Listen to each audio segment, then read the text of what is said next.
Kuulad podcasti Tervise Progress. Minu nimi on Helle Tants, olen health coach ehk ilusas eesti keeles kutsun end tervise arengu treeneriks. Nii nagu elus ikka, nii ka tervises. Suured muutused algavad väikestest sammudest. Saade on loodud selleks, et anda sulle mõtteainet, mis võiks olla sinu elus. See väike muutus, mida oma heaolu parendamiseks sisse tuua. Sest omast kogemusest tean, suured muutused on võimalikud, aga need sünnivad läbi järjepideva progressi. Head kuulamist! Olen nii korduvalt oma saates maininud sellist asja nagu lümfisüsteem ja kuidas see on üks oluline süsteem meie kehas, mis vajab meie tuge. Kuid me ei ole rääkinud sellest täpsemalt, et mis sellest süsteemist siis nii olulise süsteemi meie tervise jaoks teeb. Ja ma arvan, et on juba ammu olnud võlgu see saade, kus me siis sellele väga olulisele teemale nii-öelda valgust poetame. Nii et tänases saates sa saad väga põhjaliku ülevaate siis sellest, mis see lümfisüsteem on, millal sa saad aru, et sa vajab tuge, kuidas seda siis toetada, mis on võib-olla erinevad uskumused või müüdid või rääkimata asjad, mis sellega on nii-öelda üleval ja ma loodan, et igatepidi see annab sulle tegelikult eelkäige motivatsiooni natukene vaadata, milliseid väikeseid samme sa siis elustiilis võiksid teha, et seda olulist süsteemi toetada.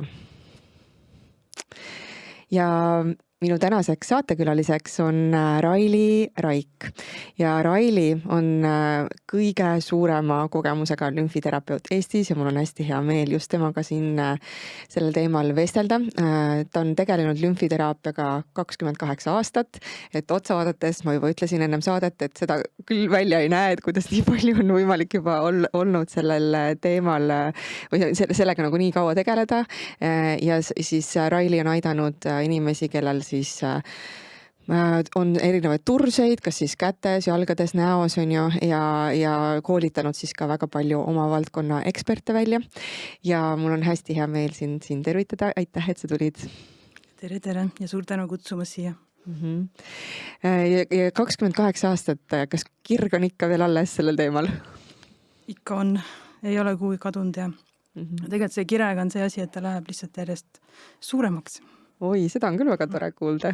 Aga kas see on siis selline valdkond, kus lihtsalt nii palju uudsust tekib või mis see on see, mis siis nagu seda armastust järjest või siiamaani üleval hoiab? Vaatame seda teraapiat ise, siis tegelikult teraapias selle 28 aasta jooksul pole väga midagi muutunud, et kõik need põhiprintsiibid, mis on olnud, kuidas lümfiteraapiat teha ja kellele mida teha, on täiesti samad.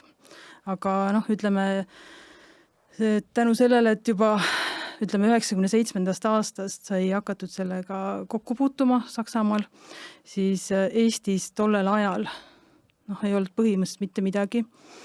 Lümfi teema sattus esialgu ka ikkagi nagu ka mujal maailmas, kui ajalust vaadata alternatiivmeditsiini alla. Tegelikult.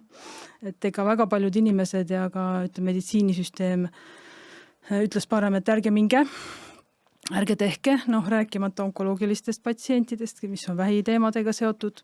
Ja kuna on siis saadud läbi kõikide nende aastate luua ka Eesti Lümfiteraapia Liitu ja seda asja siis arendada, siis tegelikult me olemegi nüüd alles võib-olla 28 aastat hiljem jõudnud kuhugi. Ja oleme saanud ka nii-öelda teenused Tervisekassasse raskematele haigetele, mis on väga tore ja kõik see koolituste süsteem ja kõik see tegelikult meil tänaseks on paika pandud ja nüüd on ainult edasi minna. Ja ma kindlasti tahan rääkida ka sellest, miks siis nii ettevaatlikud oldi selles osas, aga ilmselt natukene on vaja introt, et mis see siis üldse on. Ja etteruttavalt, et see ei ole kindlasti, kuigi sinu nimetus on lümfiterapeut, siis see, millest me täna räägime, ei ole ainult nendele inimestele, kellel on juba mingi diagnoos, mingi tugevad tursed, kuigi neile kindlasti väga vajalik, vaid ikkagist see on teema, mida ka elustiili mõttes me kõik võiksime teada ja toetada, on ju. Kindlasti. Aga räägime siis, mis see lümfisüsteem üldse on ja mis funktsiooni see siis kehas mängib? Lümfisüsteem on, võib-olla ennem oligi see lause, et miks inimesed ei tea sellest midagi. Et lümfivedelik ise on värvitu ja lümfisüsteem oli väga kaua aega, oligi selline nähtamatu süsteem. Ja lümfivedelik tegelikult on meil üldse koevedelik, et koevedelik on inimestele selline tuttav. Ehk siis see sama vedelik, mis on meil igal pool kudede vahel, nahal ja sellega seotud ja ta viib ära seda koevedelikku siis nii-öelda kehast, nii-öelda aitab siis ka ära transportida ja lümfiringe on seotud inimestel kõige arusaadavamalt siis vereringega. Lümfisüsteem on üks paralleelne süsteem vereringega, nad on täiesti koos ja lümfiringe tegelikult suubub meil vereringesse. Nii et võib-olla kõige kergemini arusaadavam. Ja kui me neid nagu võrdleme, siis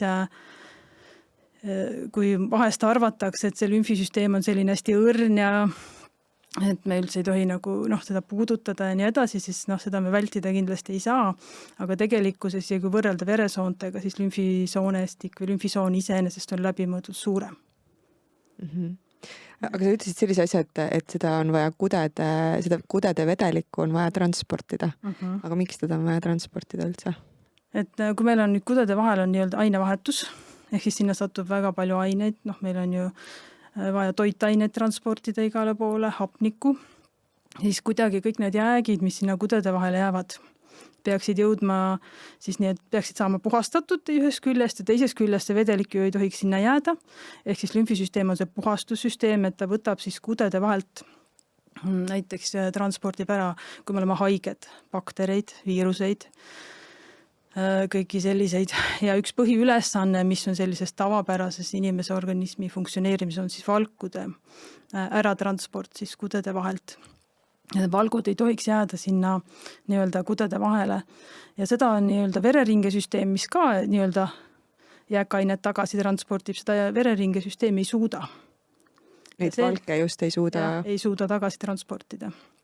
Sest valk on iseenesest selline suurmolekulaarne aine. Ja kuna lümfisüsteem on oma läbimõõdult suurem, siis tema seda suudab neid tagasi tuua. Et meil on ka näiteks, kui inimesel tekib kas liiga vähe valku on organismis, siis see on üks põhjus näiteks tursete tekkimiseks. Ehk siis põhjus juba tuleb läbi selle, et kui valgud ei jõua vereringesse tagasi, siis vereringes valkude osakaal väheneb ja see on ka näiteks üks turse põhjuseid, näiteks näljast tingitud tursed. Et kas siis see on see keha viis hoida kinni seda vähest valku, mis seal siis nagu on, kas see on sellega seotud või et kuidas see siis, et kui me ei söö piisavalt valku? Näiteks, jah. Ja kui meil on see pikaajaline, näiteks see võib tekkida näiteks inimestel, kes on teinud, me Eestis võib-olla kõige lihtsamini arusaadavam on näiteks maovähendusoperatsioonid. Ja kui nad ei ole näiteks pikaajaliselt nagu, mis iganes põhjustel operatsioonid üsistustena saanud valku nii-öelda endale tagasi, siis nad võivad ka lõpuks tursuda. Et need on sellised keerulised protsessid, aga ma püüan nagu hästi lihtsalt seletada. Ja ma üritan seda ka oma küsimustega lihtsustada ja kas ma saan õigesti aru, et siis nagu ma võib-olla ruttan juba ette, aga et kuna see teema valgu peale läks, et kuna me tegelikult vanemas eas vajame ju veel rohkem valku kui nooremana, siis ka vanemas eas need tursed on siis kergemad tekkima. Kas seal on ka seos? Otseselt võib-olla mitte nii palju kui sellega, et inimene jääb lihtsalt vanemaks. Lümfisüsteem on soonestik ja ta on selline 3-kihiline liha, selline soonestik ja nii nagu me teame, vananedes meie lihased jäävad nõrgemaks. Ehk siis vanusega tihti on tingitud see, et inimestel lihtsalt see üldine lümfisoonte võrgustik on lihtsalt nagu öeldakse nõrk lümfisüsteem ja selle tõttu tekib probleeme. Ja väga tihti ikkagi vanematel inimestel tekib probleeme just see, et neil on kas südamepuudulikkus või tekivad ka mõned haigused, mis siis neid tursid tekitavad. Okei. Aga minnes tagasi, siis sa ütlesid ka seda, et ühelt poolt on nüüd valgud ära transportida, millega vereringe ei saa hakkama. Miks valke peab ära transportima? See oli võib-olla üks küsimus, mida ma tahtsin üles veel tuua. Ma ei tea, kas te kujutate ette, kui kõik need valgud jääksid siis teile sinna, ütleme piltlikult igale poole kudede vahele, ütleme naha alla. Et mis siis saab? Valkudel on selline omadus siis nagu üksteise külge nagu kleepuda ja ta hakkab teil muutma siis ka ära nahka, ehk siis sidekoestumisprotsessid tekivad naha all. Ehk siis kui me vaatame väga suurte tursetega inimesi, näiteks kellel on elevandijalad, siis nendel ongi see väga pikaajaline ka valgu nii-öelda kogunemine jalgades ja nende nahk siis muutub hästi kivikõvaks. Nii et ma arvan, et seda keegi ei taha. Ja teine, sa ütlesid, et on ju, et hästi oluline roll on mürkide siis väljutamisel. Ja mis tegelikult siis, räägiks natuke, et mis siis juhtub tegelikult, kui need mürgid siis kogunevad 1 aasta, 2 aasta, No, ütleme, ega 12 aasta? kuna see on vedelik ja see kõik ju liigub kogu aeg meist nagunii, kas kiiremini või siis aeglasemalt. Et tähtis ei ole mitte see, et kas need mürgid nüüd kuhu nad jäävad, vaid tähtis on see, et lümfisõlmed peavad neid puhastama, ümber töötlema neid nii-öelda jääke, et siis kui jälle see lümfivedelik nii-öelda jõuab siis vereringesse, ei oleks võib-olla niivõrd ülekoormatud nendest jääkainetest ja kõik see, mis on võimalik ümber töödelda, bakterid, see need viirus, millega lümfisõlmed otseselt tegelevad, siis jõuaks sinna verre meil otse ja ega vereringe ju omakorda puhastab meid ka läbi ju ikkagi neerude ja see eritus toimub läbi siis ka põie. Et kuhu see siis nagu edasi läheb, et see ei lõppe ju tegelikult see puhastusprotsess nüüd lümfisüsteemiga. Et jah, võib-olla see on natuke väike müüt või vahest ma väga tihti kuulen seda, et kuskil seisavad mingid mürgid ja mingid loed või et võib-olla see ikkagi peaks mõtlema, et meil on tegemist vedelikega.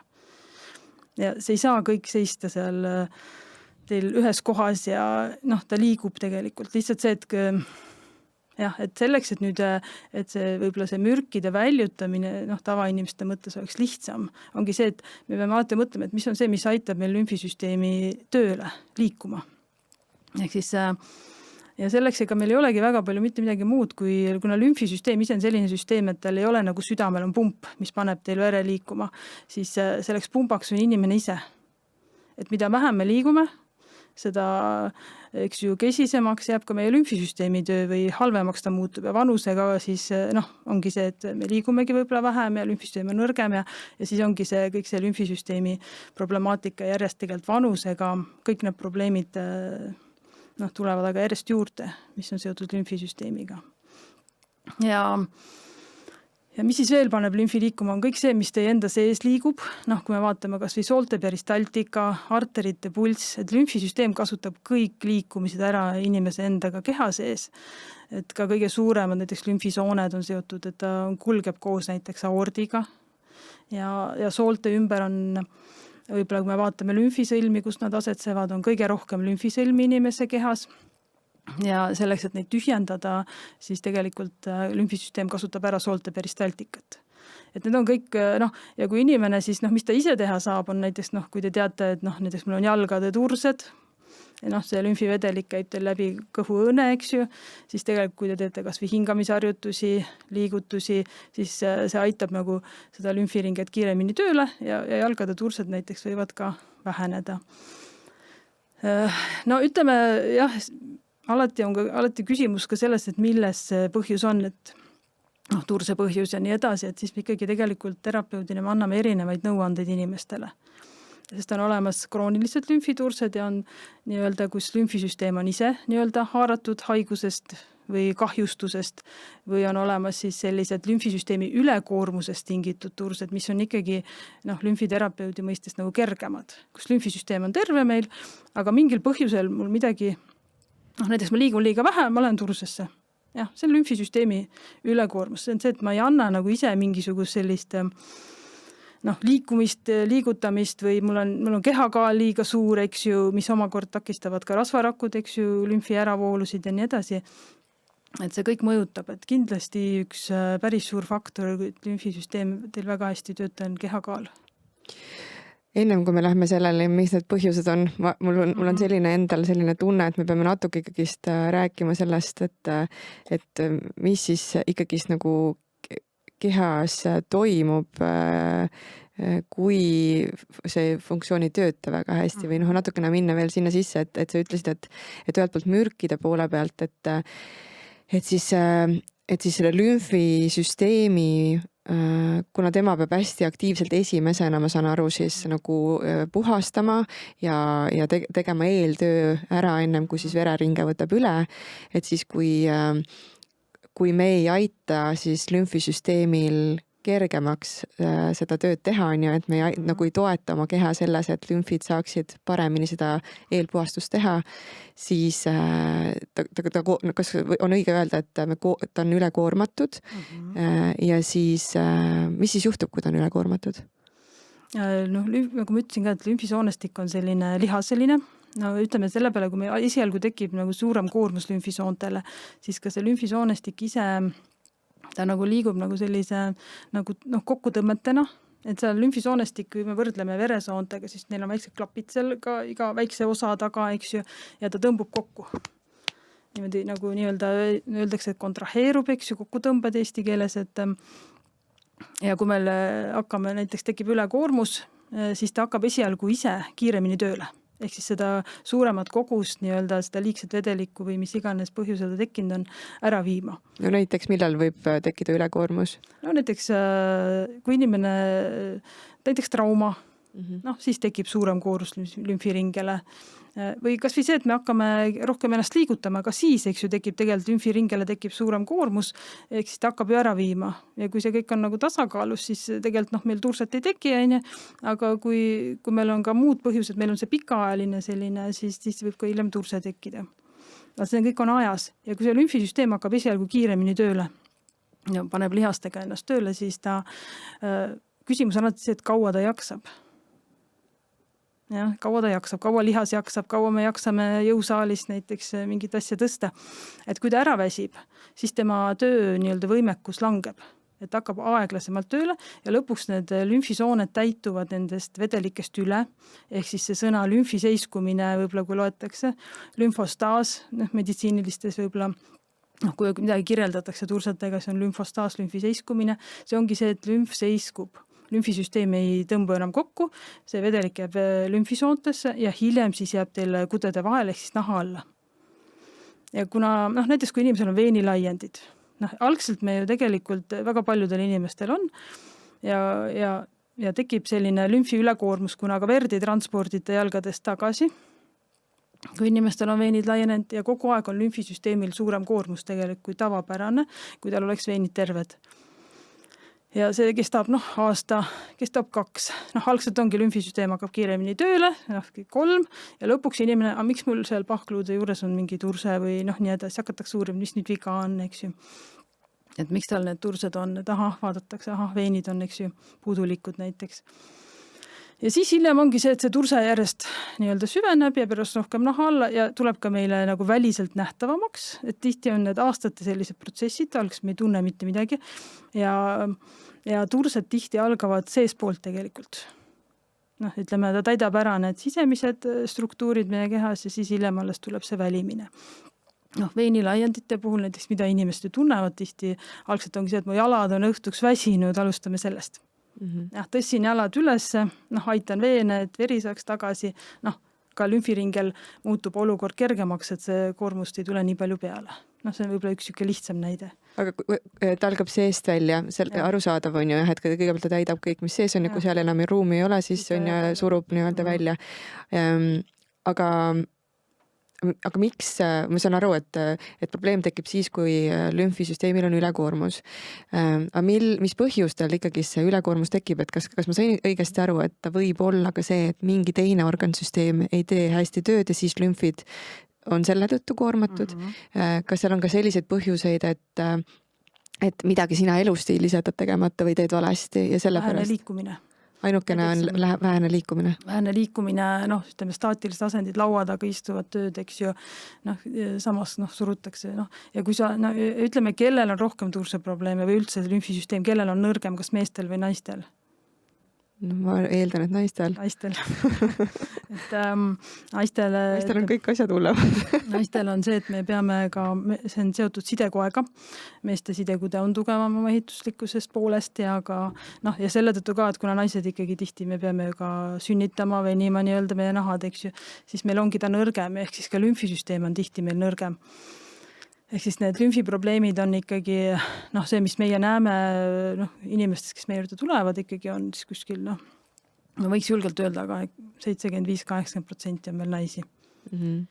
Et, kuna see sidekude tuli jutuks, siis on ju teatud tüüpi inimesed, ma mõtlen ka enda väiksema lapse peale, kellel on nii-öelda pehmed jalad, pehmed liigesed, et temal on väga suure tõenäosusega siis tulevikus ka mitte, et tal on lümfiprobleemid, aga see on asi, mida tema peab teadlikult siis silmas pidama. Jah, varakult avastama ja nägema, eks ju, et noh, siin on küsimus, kas ta on poiss või tüdruk, eks ju. Tüdruk. Jah, no siis kindlasti, et sellest ei räägita tegelikult üldse ju.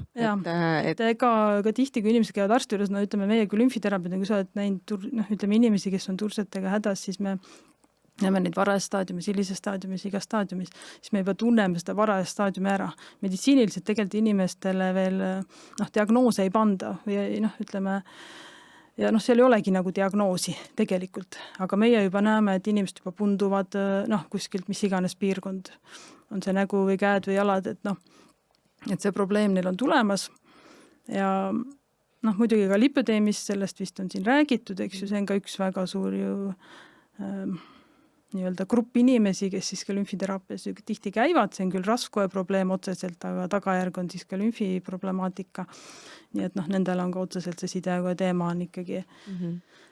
Sa ütlesid ennem veenilaiendite näite tõid, mis on väga kihvt nagu, sest väga paljudel on tegelikult veenilaiendid, paljud need, kelle võib-olla töö on seisvaltel jalgadel, aga ka muidu on ju, aga näiteks näopaistatus, silmaaluste paistatus või siuke turse, mis selle taga näiteks võib olla? Kui organitest vaadata, siis võib-olla kui on mõlemal pool, eks alati oleneb, kus nad on, eks ju ka need tursed, et võivad ka olla näiteks neerud peaks inimesed üle vaatama, kontrollima, et ei oleks probleeme. Ja me ikkagi näeme seda, et kui naiste poole pealt, eks ju, kes on silmadega ja seal on näha ka neid hästi palju igasuguseid tehakse ja operatsioone täna, eks ju, silmalaugudele ja kõik iluteemad, eks ju, siis ja seal ei olegi tihti mingit haiguslikku põhjust, ongi see, et sa oled naine, sa oled vanemaks, nahk venib välja, nahk on nagu meie peal selline, peaks olema selline hästi hea ja tihke ja tugev, et ta ei laseks sellel vedelikul sinna jääda. Et kui tal on siis see sidekude ongi nõrk, ehk siis seesama see sidekoe võib-olla nõrkus otseselt ja kui sa näed, et sul on emal on, eks ju, samalaadne ja nii edasi, et siis võib aimata, et ka sul võib-olla ei ole ta kõige tugevam, et tihti ongi see lihtsalt see sidekoe nõrkus ja vanus ja tegelikult ütleme, et see on ju tegelikult normaalne. See vastus mulle üldse ei meeldi. Et ja mitte sellepärast, et see nagu paratamatus on, vaid mul on kuidagi ikkagi selline nagu isiklik arvamus, et tavaliselt, kui midagi kehas on selline sümptomaatiline, siis seal on kuskil mingi põhjus. Et ma kuidagi, ma ei tea, võib-olla sa vaidled mulle vastu, aga kui ma näiteks näeksin oma silmade all turset või näost turset, siis annaks ikkagi indikatsiooni, et midagi mu kehas vajab toetust. Näiteks, et kas mul kilpnääre, kas mul mingid vitamiinid, kas ma liigun piisavalt, kas ma joon piisavalt, kas mul on vitamiinide ja mineraalide tasemed paigas, kas ma saan elektrolüüde, et oled sa sellega nõus? See on kindlasti, eks ju, kõik vajalikud asjad, aga see kõik muu, see, mis kaasneb vanusega ja see, mis soost me oleme, see mõjutab meid ka kindlasti. Aga näiteks, kui sa rääkisid enne, et me peame saama need liikuma, kas näiteks mingi näojooga, näomassaaž, need tegelikult ju panevad ka näos. Ütleme, et kui inimesel veel ei ole väga suuri turseid, siis sobivad tugevamad protseduurid ka. Aga kui inimesel on juba turse, mis on selline pidev ja ükskõik, mis ta juba teeb ja see ei lähe ära enam, siis tegelikult selline tugev protseduur ei sobi.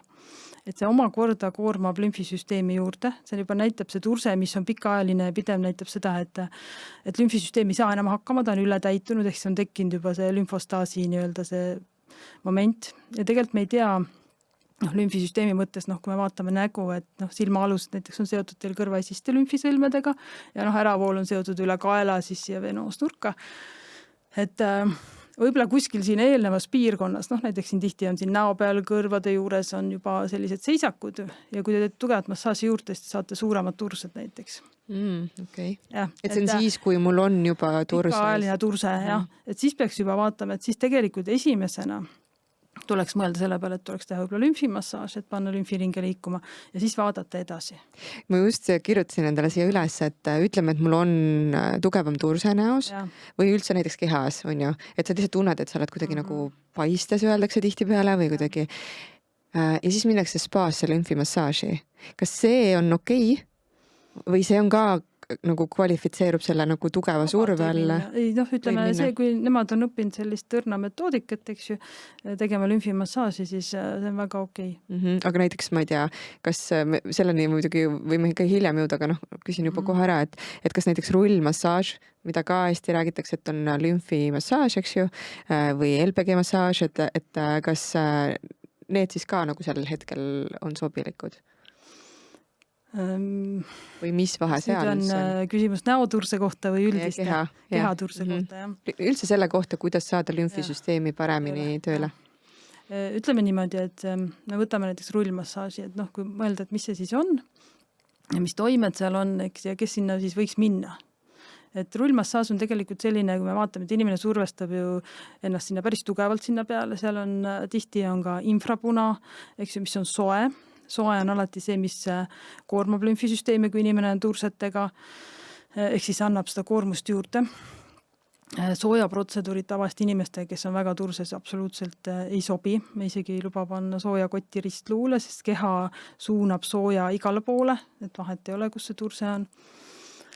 Ja rullmassaaži, kui me võtame nüüd seda lümfimassaaži, mida meie teeme terapeutidele, on hästi õrn. Ta on hästi nahaalune tehnika ja me mõjutame siis tõesti, me liigutame põhimõtteliselt nahka. Meil on tugevamaid võtteid ka, aga need on siis seotud juba selliste väga tugevate, näiteks elevanti jalgadega, kus see turse on väga tihke, aga üldiselt me teeme väga õrnalt. Ja sellega me suudame siis ikkagi lümfi suunata keha pinnal, ütleme selles piirkonnas, kus on turse ära. Ehk siis sinna, kuhu keha peaks ta ise suunama lümfisõlmedesse, siis lümfiterapeudid tavaliselt seda teavad, eks ju, kuhu vaja on. Kui te lähete siis tugevalt survestate endast selle sama rulliku peale, nii nagu on, eks ju, rullmassaažis, siis tegelikult te selle pindmisest kihist juba lähete läbi. Ta ei ole otseselt enam lümfimassaaž.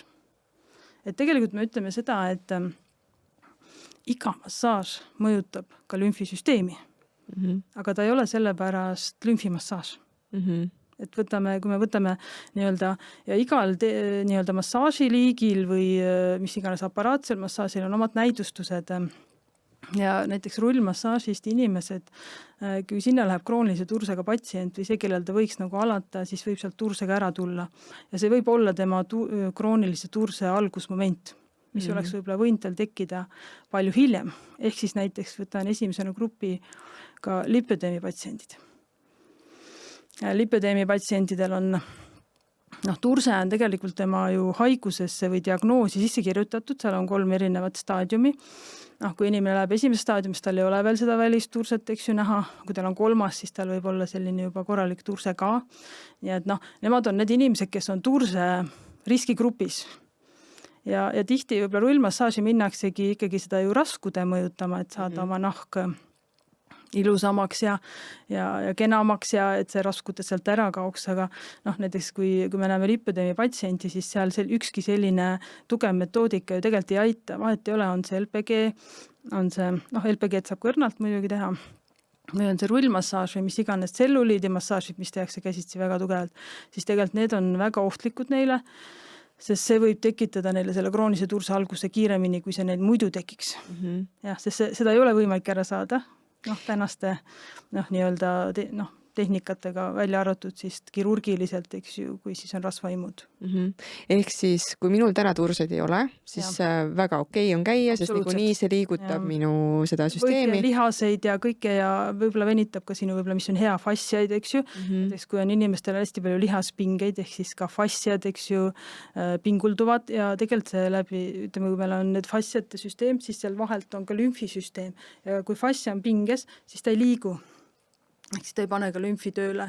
Nii et sellised lihaspinged asjad on tegelikult ka ei ole head, eks ju, lümfisüsteemi. Kõik see keha peaks igat pidi liikuma. Sellepärast on ka venitamine väga hea asi, mida nagu tuua oma ellu, eks ju. Täpselt. Aga ja kui meil on varases staadiumis, siis ka see on mulle okei. Absoluutselt. Aga räägikski võib-olla siis, sa oled nüüd maininud 3 staadiumit. Varajane staadium, esimene, siis keskmine, teine ja 3, kus on juba väga tugevad tursed, eks ju? Olen ma õigesti See aru oli saanud? nüüd lipideemi kohta. See oli lipideemi kohta. Aga kui ma lihtsalt räägin nagu, et sa ütlesid enne mingi sellise lause, et tegelikult sina saad juba väga hästi aru, mis on varajase staadiumi sümptomid. Et mis see siis on? Mis need sümptomid on seal varases staadiumis, kus ma juba tegelikult võiksin, kui ma muidu ei suuda ennast võib-olla nagu panna liikuma, aga et siis kui ma näiteks X, Y, Z asja märkan, siis ma saan aru, et oi, et ma ikka pean nagu igapäevaselt rohkem ennast liigutama. No võib-olla kõige rohkem, mida te näete, ongi seesama nägu võib-olla enne, mis jäi mainimata, mis seal näos veel võib siis olla, on näiteks naistel jälle ikkagi muidugi on siis hormonaalsed, eks ju, problemaatikad, eks ju, mis võivad inimestel tekitada ka sellist mis on seotud menstruatsioonieelsete tursetega, väga paljudel naistel on. Ja see ka näiteks võib anda näopiirkonda turset ja et just enne menstratsiooni mul läheb nägu rohkem paista. Nägu ja kogu keha tegelikult, aga nägu tavaliselt inimesed siis peeglis kõige rohkem näevad, eks ju. Ja võib-olla selline ka rindade valulikkus ja nii edasi, et see võib vabalt olla sellise tursega seotud, kes on nii-öelda tundlikumad. Et ära saab tunda sellest, et kui on jalgadel hakkavad tursed, siis on tõesti, te näete, et kingilähe jalga või tekivad näiteks keha peal, ükskõik mis asi teil kuskilt sisse soonib, et teil tekivad sellised sissesoonimisjäljed. On see siis rinnahoidjad või on see mingi sokirant, eks sõrmused, jah, näiteks, et hommiku panen ilusti kätte, õhtul ei saa, eks ju, käest ära, eks ju, see juba näitab, et ikkagi päeva jooksul võib-olla keha eks ju see hakkama. Osadel on vastupidi, tõusevad üles turses, hakkavad liigutama, turse läheb ära. Ehk siis see liikumine neid aitab, eks ju. Need on sellised esimesed asjad võib-olla. Kõik need jäljed, eks ju, mis keha peale jäävad. Just kuidagi keegi jagas, äkki Ferla jagas head postitust, et ju pikaajalisus ei sõltu sellest, kui palju sa treenid, vaid kui palju sa istud. On ju, et kas siis see ongi sellega seotud, et kui ma ikkagist neid väikeseid liikumisampse teen nagu päeva jooksul rohkem, isegi kui see ei ole nii intensiivne treening, siis see hoiab selle lümfisüsteemi. Sellega ma olen täiesti nõus, et lümfisüsteemi suhtes on see positiivne ainult. Okei. Nii, aga siis mis see järgmine staadium siis on, et kõigepealt on võib-olla sellised ongi, et mingid hetketel sa tunned, et nagu keha kuskilt on rohkem paistes, on ju, kui jalad õhtuks väsivad. Kui on veini. Ütleme, need tunnused on ju vastavalt erinevatele põhjustele erinevad, et seda niimoodi üheselt meil ei ole tegelikult võimalik isegi vaadelda, et siis peame igat põhjust nagu natukene jälle eraldi ja mis on inimestega väga keeruline, ongi see, et neil on tihti on ju mitu põhjust sellele tursele ja see tähendabki seda, et kui inimene esimest korda tulebki, siis nad võivad nagu ühesugused nagu meie jaoks välja näha, aga neil võivad olla täiesti erinevad põhjused selleks, miks nad täna on seal, kus nad on. See tähendab seda, et me istume maha ja võib-olla räägime mingisugune, vaatleme neid, eks ju, võtame neid riidest lahti ja see võib võtta aega pool tundi. Ja, mitte kauem, et see ongi väga raske öelda, neid üheseid vastuseid ei ole. Ja ma sellega olen hästi nõus, me oleme lihtsalt inimkeha on nii keeruline ja samas hästi ilus, on ju. Et aga kui lihtsalt rääkida sümptomaatikast, et kus inimene üldse saab aru, et ta peaks üldse võib-olla, et üks asi on see, et tekivad sellised kergemad tursed, okei, ma peaks ennast rohkem liigutama, on ju. Kui läheb ära, siis on hästi. Ja siis kui läheb hästi, kui ta läheb ära.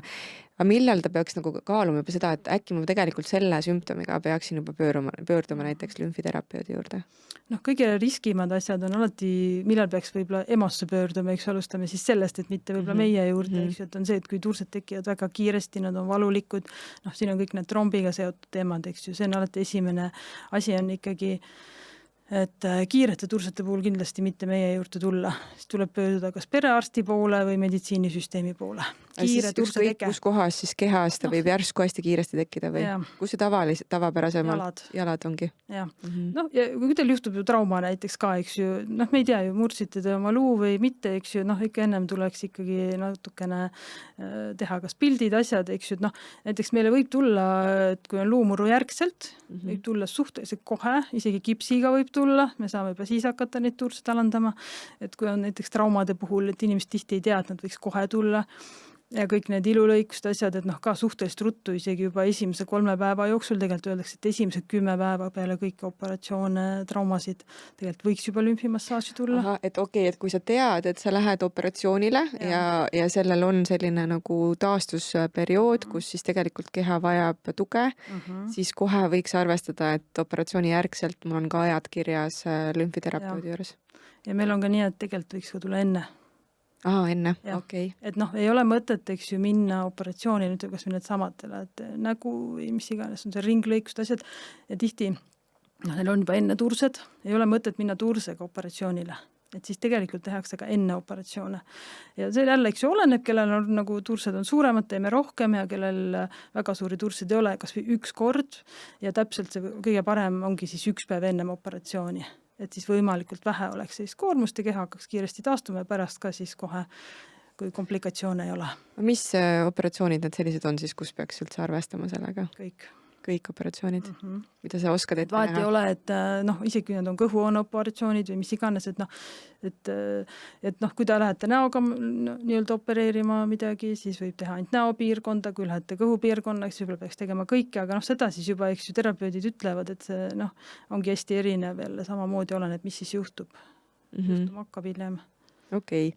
Ehk siis kui on hästi suur kiire paistatus, siis EMO-sse ja siis millal siis teie juurde lisaks operatsioonidele? Just need pikaajalised tursed, kui on inimene olnud väga pikaajaliselt hädas, ta on juba käinud juba seal, uurinud seal perearsti käest, ta on proovinud sporti teha ja kõiki asju teha ja see turse nagu ikkagi püsib. Ükskõik, kas ta siis on ühepoolselt või kahepoolselt, et lümfiteraapias see kõige rohkem, meil on alati selline, et see tursete erinevus võiks olla natuke erinev jalgadel või kätel, mis iganes. Mis tähendab ühepoolselt või kahepoolselt? Et see, kas mul on 2 jalga tursuvad ühtemoodi, see on lipödeemil, aga see on väga tihti seotud organitega.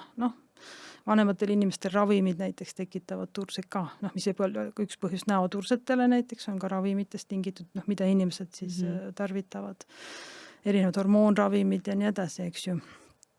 Kas näiteks, ma ei tea, beebipillid, mingid sellised hormonaalravimid? Ta võib, eks ju, ta on ka seotud, eks ju, hormonaalse sellega, et siis peab igat need ravimid on ju ka muutuvad ajas, eks, siis peab igat seda asja vaatama eraldi, lugema seda ka ravimiinfot. Igal juhul, ükskõik siis, kas sa võtad ravimeid, kas on ju, et kui sul on selline pikemaajaline turse, ükskõik, kas ta on ühes lokaalses kohas või ta on nagu umbes mõlemal jalal täpselt samamoodi, et siis ikkagist uurida seda edasi. Ja võib-olla on juba nad uuritud ka tihti, nad on käinud vaatanud oma veenid ära, perearsti juures käinud, eks ju. Ei öeldaks, et ei ole midagi sellist, nii suurt haiguslikku asja, et peaks midagi ette võtma, et siis võiks tulla. Okei. Ja kõige raskemad staadiumid on siis? Ütleme väliselt elefant ja seal elevandi jalad, eks ju, kahe suured, sääre ümbermõõt, võib-olla meil on olnud kõige suurem 90 centimeetrit, eks ju, ümbermõõdult säär. Nii et ja see võib olla siis võib-olla, siin on 2 võib-olla põhipõhjust, üks asi on onkoloogia ja teine asi on siis kaasasündinud lümfiringe häired, eks ju, need on siis inimesed, kellel on siis primaarne lümfödeem ja see siis tavaliselt algab neil varvastest ja liigub siis ülespoole ja need, kellel see süsteem üldse ei tööta, siis see jalg võib ikka muutuda väga suureks elu jooksul, kui nad ei kasuta abi. Enne kui läheme vestlusega edasi, siis tutvustan ma sulle üht vinget Eesti ettevõtet, tänu kellele meil see saade täna üldse salvestatud sai. Ja põhjus, miks ma neid siis nii vingeks pean, on see, et tegemist on ettevõttega, kes mitte lihtsalt ei väärtusta tervislikke eluviise, vaid reaalselt ka premeerib neid, kes oma tervise eest head hoolt kannavad, mis on väga-väga tore. Ja selle ettevõtte nimi on Lifeari ja mida nemad siis teevad, on see, et nad pakuvad elukindlustust. Mis nad siis nii eriliseks teeb, on siis konkreetselt minu mätta otsast vaadatuna see, et sul on võimalik ise oma elukindlustussummat vähendada vastavalt sellele, milline on sinu tänane eluviis, millised on tänased sinu tervise biomarkerid, ehk siis lihtsalt öeldes, mida tervislikum sa oled, seda madalam on sinu kindlustusmakse ja see on nii tore, et ettevõtted vaatavad oma hinnastust läbi selle, et kuidas inimesi veel rohkem motiveerida tervislik olema. See tähendab siis seda, et sa saad nii-öelda välja võtta iga-aastaseid tervise dividende, mis on siis justkui nagu nende tänuavaldus selle eest, et sa oled siis aktiivselt enda tervise eest hoolt kandnud. Ja lisaks on sul siis võimalik nende kaudu saada kuni 3 nõustamissessiooni aastas, vastavalt siis sinu vajadusele, kas siis vaimse tervise spetsialisti poole minna, toitumisnõustaja poole, tervisecoachiga rääkida ja seda siis üle Minudoc digitervise platvormi. Ja ütle, milline teine elukindlustusettevõte sellist asja pakub Eestis. Ma arvan, et sa ei leia sellist rohkem. Ja mõne teise inimese jaoks on võib-olla olulisem argument see, et neil on turu parimad tingimused on ju hinna osas, kindlustuskaitse osas, aga nagu sa aru saad, siis minu jaoks just see tervisekäitumise premeerimine on miski, mida tahaks palju rohkem turul näha ja see on see, mis neid siis nii eriliseks teeb. Ühesõnaga ülimalt tänuväärne lähenemine, mis ei sunni meid siis tarbijatena valima odava ja siis tervisliku vahel, vaid annab võimaluse saada mõlemad. Nii et mine vaata lähemalt liferi.com, lyferi.com ja liitudes kasuta siis koodi terviseprogress, sest nii saad sa esimese kuu täitsa tasuta. Ja nüüd vestluse juurde tagasi. Vestlesin ühe toreda neiuga, kellel oli nagu siin käevarre peal oli turse, nagu hästi nagu imelikus kohas, eks ju. Et nagu kus pole otseselt ju polegi nagu nahka väga, aga siis tekib see turse. Et see on samamoodi siis lümfidega seotud või seal võivad olla ka erinevad põhjused. Et pigem põhjus nagu... võib olla erinev, jah, ta ei ole nüüd arvatavasti primaarne lümfiturse ehk siis lümfisüsteemi enda kahjustus, kui ta on niisugune lokaalselt seal küünarvarre peal, eks ju, mingis osas ja et siis on tõesti väga... Ja seal peab ikkagi vaatama, nägema, et meil on tihti ka see, et me peame nägema, me vaatame, kust kuhu see turse liigub, kus on inimestel rohkem, meil on omad testid, mis me teeme, osadesse tursetesse saab vajutada lohkusid sisse, eks ju, siis me näeme, eks ju, kuhu nad on liikunud, kas liiguvad varvastest ülespoole või kõhuõnnest, eks ju, allapoole, siis me mõõdame, ümber mõõte, vaatame. Aga tema puhul ta ütles ka, et ta kogu aeg on tundnud ennast rohkem paistes, et igal juhul tema tasuks nagu tulla vaatama, sest vähemalt ta saab võib-olla ühe juhtlõnga, et mida edasi vaadata. Ja kui on see, et alati, kuna me teame, et see tehnika ju toimib, mis me teeme, eks ju, et siis, et kui see on turse probleem, lümfisüsteemi probleem, siis see tehnika aitab teda. Ja võib-olla on vaja kompressioone, eks ju, me ütleme kõige suurem ja abi tegelikult tursete puhul on ikkagi kompressioontooted, ehk siis mis iganes sukad, varrukad, kindad, mis siis vaja on kellele. Nii et... Okei. Nii, ühesõnaga, kui on suurem turse, siis selliseid mingeid LPG-sid, rullmassaaži asju mitte teha, siis juba ikkagi tulla lümfiterapeudi juurde, samas kui sa ise natukene tunnetad seda, et tahaks lihtsalt ennast toetada, enda lümfisüsteemi toetada või siis vahepeal tekivad need päevas mingitel hetkedel tursed, et siis kindlasti juba nagu võtta, massaažid ja kõik asjad nagu juurde liikumine. Aga sa enne mainisid põhjusena kehakaalu ja siis ma nagu nii-öelda segasin ja sõitsin sulle sisse, et tuleme siis selle mõtte juurde tagasi, et mis sa tahtsid sellest kehakaalust rääkida? Ütleme, mis iganes inimese, kellel on turse probleemid ja kui teil on liigse kehakaalu, siis see kindlasti on üks nii-öelda lümfisüsteemi tööd halvendav nii-öelda selline osa, et osad inimesed täiesti saavad oma tursetest lahti, kui nad viivad kehakaalu normi. Et see kaob täiesti see probleem neil ära. Nii et et selles suhtes ikkagi hoida. Mis seal siis juhtub? Mis juhtub? Esiteks, kui meil on liigse kehakaalu, esiteks me ise ju liigume vähem. Ma arvan, et see on juba üks põhjus. Siis teiseks see rasvkude, eks ju, mis on suurenenud. Lümfisoonestik on seal vahel. Ta surub ka kinni selle lümfisoonestiku.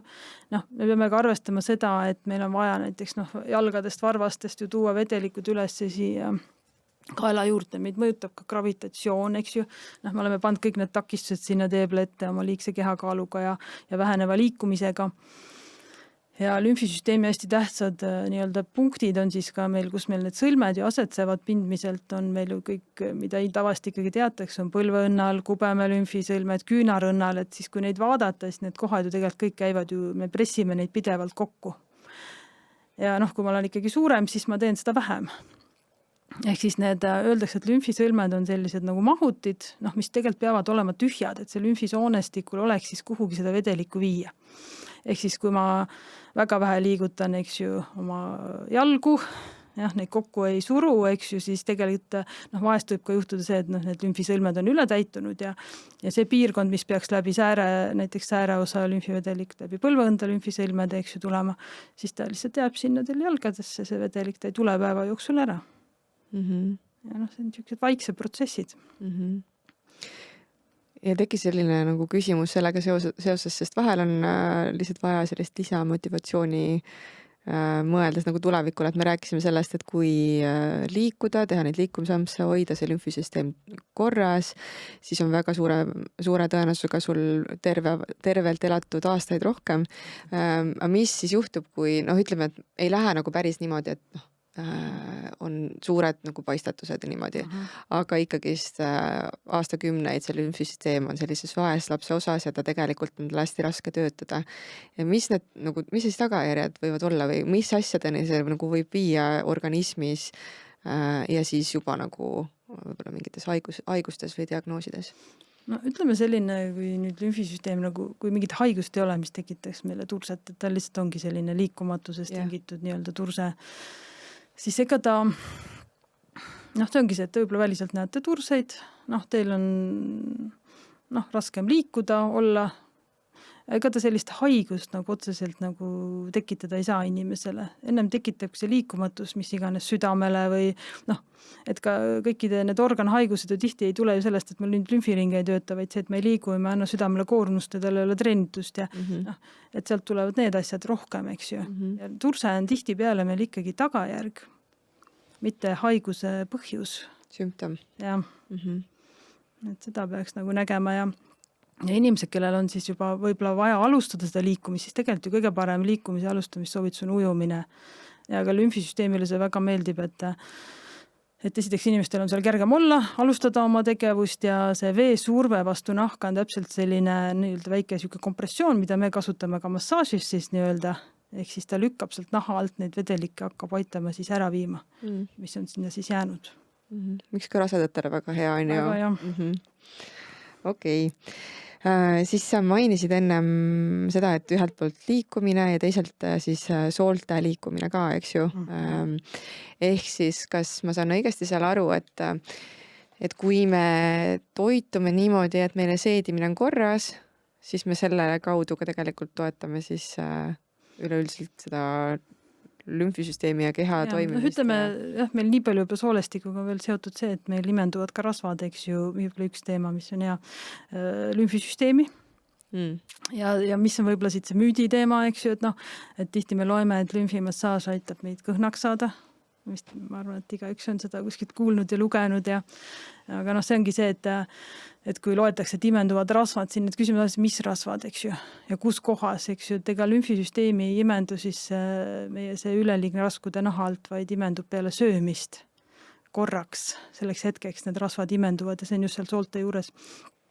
Ja et see ka üks võib-olla päris kõige korralikum müüt, mis vahest ajab ikkagi päris naerma, et jah, tulge lümfimassaaži, et saate selles mõttes saate kõhnaks ja saledaks ja nii edasi, et seda kindlasti ei juhtu, et ma võin öelda küll, et meil on inimesi, kes on üle massaažilaua oma kätega, eks ju, ja neil on ka tursed tänu sellele kehakaalule, aga me saame ainult tursed liikuma, aga kui inimene midagi ei muuda oma elustiilis ise, siis see kehakaal jääb. Lümfimassaaž ei ole lahendus sellele. See on toetus lihtsalt. Ja, et võib-olla sellest ringist välja tulla, et saaks liikuma üldse, käima. Et need rasvad imenduvad peale söömist, et ja kui soolte tegevus on hea ja seal võib ka selliseid mehaanilisi asju, kas vist sama kõhumassaaž, eks ju, päripäeva, eks ju, kui tunned, et ei ole, näiteks jalgades on raskus sees, et ka selliseid asju võib teha, et puht selline mehaaniliselt lihtsalt survestada, aidata ennast, jah. Et öeldakse ka, et on ju täitsa eraldi joogapoosid seedimise toetamiseks, et see ongi täpselt see, et sa mingisuguse liikumisega aitad ka nagu seda.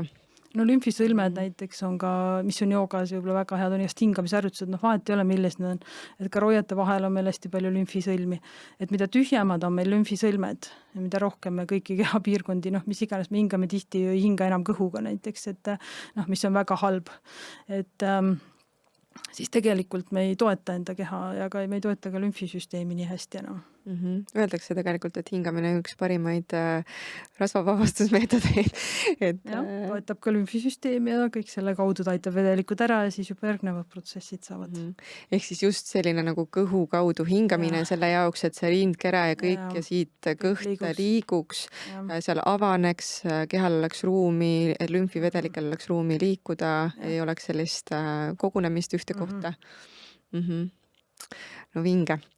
Tekkis vahepeal selline küsimus ka nagu kuivharjamine, sest kuivharjamine on midagi ka ju, mis aitab või soovitatakse, et kui sa tahad toetada oma mürkide väljutamist, eks ju, et siis kuivharjata ja siis, et see aitab ka lümfe panna liikuma.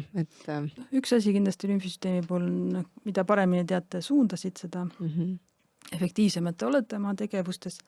Nii et üks asi on suunad. Ja kuivharjamisel tegelikult on ju väga palju YouTube'is on videosid, et täpselt vaadata, et mis suunas peab liikuma see hari. Seal ma olen ka natuke vahest, ma ei taha öelda kriitiline, aga eks seal on igasugu asju ja ega ma kõiki neid asju kindlasti ei jõua jälgida, eks me vaatame, kui inimene keegi tuleb, et vaata, kas see on nagu sobilik või mitte minu jaoks, et me ikkagi püüame vaadata igat ühte eraldi. Et kuivharjamisega ainuke asi ongi see, et ta sobib jälle inimeste, kellel ei ole kroonilisi turse probleeme või selleks, kas või see lipödemi patsient näiteks selleks ei sobi. Aga ütleme kõik teised, et seal tekib ikkagi punetus tihtipeale. Ja, mis siis tähendab seda, et ka vereringet ju kiirendatakse. Ehk siis lümfikoormus kaudselt hakkab tõusma. Et kui te teete seda nagu turse patsiendil väga pidevalt ja nii edasi, siis see võib-olla ei ole kõige parem meetod, aga sellised tava inimesed, siukse kerge tursega, selline kerge harjamine. Või isegi, kui ei ole turset, siis... Ja vabalt, kui turset ei ole, siis võib kõiki selliseid asju teha vabalt ja... Aga ma olen ju ka näinud sellised, et tee ise mingi lümfimassaaži kodus ja et on mingid lümfipunktid ja mis sa sellest arvad? No võt, see peaks alati vaatama seda, mille kohta peaks midagi arvama. Et siis võiks nagu, Ühesõnaga, mu küsimus on võib-olla see, et kui mul ei ole selliseid tugevamaid tursaid, kas ma võin endale ikkagist teha liiga, kui ma lihtsalt võtan YouTube'ist lahti ja hakkan mingit punkte masseerima kodus? Ei. Et lümfi mõjutamine, see, ütleme, mida siis õpitakse, on hästi spetsiifiline, hästi selline, me alati teame, mida me teeme, mille puhul ja kuhu me suuname ja vastavalt inimesele. Kui inimene nüüd natukene suunab, kas paremale või vasakule, et lümfisüsteem naha all, eks ju, kuidas ta algab, on sellised nagu väiksed sõrmed teil, mis korjavad seda koevedelikku. Nii. Ma liigutasin seda lümfi natuke ühele poole. Jah, okei, see oli küll õige suund, eks ju, mis toetaks veel seda kiiremat äravoole, aga ma tegin seda nüüd teistpidi. Siis ta viib teda natuke kaugemale, aga seal on ka need algavad lümfikapilarid, võtavad selle vastu. Ei pea muretsema. Et kahju võib-olla võib teha ikkagi inimesele, kes on tursetega hädas, et siis ei maksa nagu ise hakata enda lümfi liigutama, sest et skeemid on erinevad, näiteks onkopatsientidel ta muutub täiesti teistsuguseks ja neil muutub ta elu lõpuni. Vähiravis, ja. Et kui on midagi kuskilt ära võetud, siis nendel inimestel on kindlasti ei peaks ise tegema ja ütleme sealt, kus on midagi ära võetud kaenlalt lümfisõlme, näiteks rinnavähi puhul sinnapoole ei maksa suunata, sest ta liigub teistmoodi. Ja seda me siis õpetame iga ühele, kui inimene tahab, eks ju, et sina tee nüüd nii, sina viid paremale, eks ju, silitad ennast sina vasakule, eks ju, et siis see on hästi spetsiifiline ja see on hästi vajalik teada, et see on elu lõpuni. Sest täna vähiravi patsiendid elavad ju ikkagi pikalt. Me nimetame vähiravi täna vähki krooniliseks haiguseks ja lümfiteraapia on siis nende taastusravi üks metoodika, mis on lubatud. Et lümfi tegelikult, kui varrelda teiste massaažidega, lümfimassaažil on ainukesena siis tõenduspõhine nii-öelda alus. Ei ole ei klassikalistel ega muudel, sest lümfisoonestikku on võimalik näha ja näha, kuidas see vedelik seal liigub, nii et selles mõttes meil ei ole üldse, ütleme, tõendada ära, et see on nagu tegelikult on meditsiiniline massaažiliik. Ja teised mitte ükski täna on ju kõik tervisekassadest ju väljas, tavamassaažid kaasa arvatud, eks ju, et nendel ei ole tõenduspõhisust sellisel viisil. Ma ei tea, kas sa oskad sellele vastata, aga kui palju täna näiteks, kui on vähk ja sa oled sellest taastunud või taastumas, palju arstid suunavad üldse lümfiteraapiasse? Või oskavad soovitada nagu seda kui ühe taastusravi meetodina? Eks nad isegi võib-olla, osaliselt need juba teavad, aga probleem on ju selles, et need lümfiteraapiat ei ole lihtsalt meditsiinisüsteemis piisavalt palju tänaseks. Ehk siis see kättesaadavus on raske. Et era nagu praksisena isegi on, aga lihtsalt niimoodi, et läbi haigekassa. No, isegi erapraksises tegelikult meid on ikkagi veel terapeute vähe. Okay. Arvestas seda, et kui meil on näiteks aastas juba 800-900 rinnavähi patsienti näiteks uut iga aasta, siis lümfitursega võivad hädas olla oma elu jooksul 1/3 kuni pooled. Siis iga aasta see tohutult tegelikult ju tekib juurde inimesi, kes vajaks seda õiget nõustamist ja teadmist, et kuidas temal nüüd on see lümfiringe, mis ta saab teha ja et ta ei jõuaks sinna turseni oma elu jooksul. Iga kord, kui keegi ütleb sellise statistika, siis selline jõnks käib seest läbi. Et tegelikult on ikka väga-väga karm. Jah. Mis vahe siis on lümfimassööril ja lümfiterapeudil? Jah. Et see on ka hästi tihti inimestel on hädas sellega, et kuhu siis minna ja mida teha, et lümfimassaaži tegelikult õpetatakse, ma arvan, 10+ aastat massööridele õppekavas. See on selline, ütleme, algkursus ja lümfimassaaž või lümfimassööriks siis neid tavaliselt nimetatakse.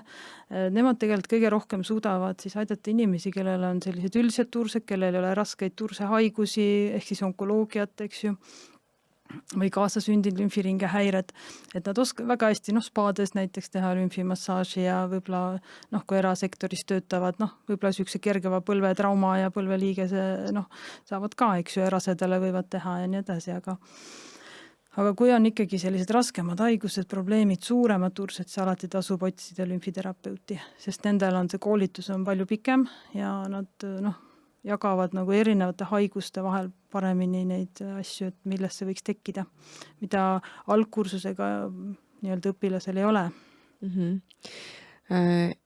Kas see, kuidas ma siis leian, kui mul näiteks on mingisugune keerulisem probleem, leian endale hea spetsialisti, siis kas seega peaks käima selle Eesti Lümfiteraapia Liidu kaudu või? Üks võimalus on vaadata sinna kodulehele, ütleme need terapeudid, kes on lubanud või tahtnud ise, on seal ka nähtavad, seal on ka üks interaktiivne kaart näiteks, et kus siis võib-olla näha, kus üle Eesti võiks leida mõnda lümfiterapeuti, eks ju, kes on siis tahtnud seal kaardil olla, eks ju, õppinud on alati rohkem kui neid, kes seal kaardil võib-olla on. Tegelikult see, et kui inimene isegi ei kuulu sinna, siis see on okei. Ei pea kuuluma, see ongi see, et kaardi peal on kõik, kes on soovi avaldanud ja suuremate piltidega need, kes siis on liidus ka. Ja on ka olemas siis kutsekojas on näha siis need lümfiterapeudid, kes on siis ära teinud ka kutseeksami. Et siis nende puhul on veel eriti suur usaldus võiks olla, sest nad on käinud siis iseseisvalt veel ennast testimas, et nad on head terapeudid. Võib-olla lõppu ma küsiks sinult mingisugused lugusid võib-olla, kas nendest inimestest, kes siis mis on lihtsalt kuidagi eredalt meelde jäänud või siis lugusid sellest, et mida läbi lümfiteraapia on suudetud siis saavutada või mis inimese elus ja enesetundes on siis muutunud. Võib-olla mingisugused lugusid mingitest müüdidest või kuidagi mingitest asjadest, ühesõnaga, mis iganes sul meelde tuleb? Mis pähe tuleb, jah. Need lood on, põhimõtteliselt on igapäevased, et ja see ongi võib-olla see, et miks see ära ei kao see, et see kirg või mis iganes, eks ju, tahe seda teha ja see on lihtsalt, et see ongi see, et isegi tehes seda 28 aastat, mis iganes, kõiki neid patsiente nähes, et ja ikka on uusi asju. Et täna võib-olla ma ei võtagi vastu selliseid kergemaid üldlümfimassaaži, et võtangi ainult neid raskemaid patsiente vastu, kus ma näen, et keegi teine võib-olla ei suuda. Või kui mina jään juba mõttesse, siis ma tavaliselt oma teistele terapeutidele seda inimest ei saada esialgu, et võib-olla pärast. See ongi hästi põnev. Ja need ütleme see üks patsient, kellest ma enne juba korra rääkisin, kes meil massaaži laua peal ära ei mahtunud, nad tulevad võib-olla sisse sul 2 karguga põhimõtteliselt koju, öeldaksegi meditsiinisüsteemis ka, et saadeti ära, see on ka üks väga ammune lugu. 15 aastat tagasi öeldi, et nüüd sa jääd koju, nüüd sa ei suuda enam liikuda, sest oli nii suur ja kõik need käed ja asjad ja kõht oli kõrgelt ees ja käed üle massaaži laua kõvasti ja sellisena siis kohale tuli 2 karguga vaevu ja siis näha seda protsessi, kui hakkad seda turset maha võtma, et siis see on selline protsess, kus see ei käi kiiresti tihtipeale, et inimesed tihti tahavad sellist hästi ruttu. Et võib-olla see, et ta käib meil korra nädalas käib 2 aastat. me räägime ikkagi sellistest asjadest, eks ju, et ja sa näed, et kuidas käed tulid massaažilaua peale, vahe tuli sinna laua vahele. Ta ei panegi ennast enam nii kaua riidesse, ta ei võtagi enam, et vahepeal isegi sai käia niimoodi, et said kohvi joomas käia, et nii kaua, kui ta ennast riidest lahti sai seal toas, eks ju, et kõik need momendid tuleb puhkamiseks kasutada, ja siis ta lõpuks jõudis ka selleni, et ta sai ka isegi juba lennukisse ja ta sai reisima ja ütleme, et need on ikkagi sellised elumuutvad asjad ja et tema puhul oligi see hästi suur turse problemaatika ja seal oligi väga hästi näha, kui turse maha saada, siis inimene saab liikuma, saab oma elu tagasi ja nii edasi. Aga see ei saa olla ühepoolne tahe, et vahest inimesed arvavad, et meie võtame selle turse ära ja elame nende elu nende eest ka, eks ju, et seda me teha ei saa. Et kui inimesed koostööd ei tee meiega, et siis tegelikult see turse tuleb kogu aeg tagasi. Et siis see on natukene võib-olla siuke lõpuks juba, jah, me võime seda lümfisüsteemi neile mängida nii-öelda iga päev, aga natuke võib-olla aja raiskamine siis lõpuks, eks ju, et siis võib-olla võtaks kedagi teist. Väga ilus lugu. Tuleb sul veel midagi meelde? Meil on hästi palju, eks ju, onkopatsiente ja kui vahest arvatakse, et see on väga raske töö, jah, ta ühest küljest on, need lood on võib-olla rasked, psühholoogiliselt, eks ju, ikkagi neid kuuled seal pidevalt ja kui inimestel jälle see nii-öelda haigus tuleb tagasi või seda, siis me oleme kogu kõrval ja me oleme ka näiteks kuni lõpuni, põhimõtteliselt palliatiivmeditsiinis me oleme ka kõrval ja et me oleme võib-olla vahest ka täitsa niimoodi viimase päeva nende juures olnud, kui need järgmine päev enam ei ole, eks ju, et kui nad on tursetega hädas olnud. Ja tegelikult ma võin öelda, et onkoloogilised patsiendid mulle meeldivad väga, seepärast, et mis neil on elutahe. Et neil on väga kõva elutahe, ikkagi enamjaolt, kes tulevad abi otsima, siis neil on ka see elutahe. Nad tahavad olla, nad tahavad teha, nad kuulavad, nad on hästi vahest elurõõmsamad inimesed kui mõned väga terved inimesed, siis vaatad seda mõtled, et peab ka ikka ise iga päev elust rõõmu tundma. Nii et need onkoloogilised patsiendid ma võin võtta suurte gruppi ja öelda, et hästi toredad inimesed. Tore. Kas on midagi, mida ma ei küsinud, mida sa tahaksid veel jagada? Ei oskagi praegu kohe midagi öelda, eks. Küsimusi on. Aga kus sinu kohta infot saab või kus üldse kogu selle lümfiteema kohta infot saab? Eesti Lümfiteraapia Liit, MTÜ on olemas, siis on koduleht on olemas, põhiliselt selle kaudu võib vaadata www.lümfiliit.ee ja ise olen siis lümfiteraapia taastusravikliinikus igapäevaselt tööl ja siis teen ka koolitusi mingis osas, rohkem teen ikkagi igapäevast tööd. Aitäh sulle, Raili, et sa teed seda, mis sa teed. Ja aitäh, et sa tulid siia saatesse ja ma arvan, et kõik on palju targemad lümfide osas, kui nad olid enne, mina kaasa arvatud. Suur aitäh sulle. Aitäh teile ka kutsumast. Ja aitäh sulle, kes sa kuulasid. Kui see saade sind kõnetas, siis palun jaga seda ka teistele, kui sa vähegi tunned, et keegi sinu sõprusringkonnas, sinu perekonnas võiks sellest teemast rohkem teada, siis usu mind, on väga tänulik selle eest, kui sa seda saadet temaga jagad. Ja ega midagi muud ei olegi, kui kohtume järgmisel korral.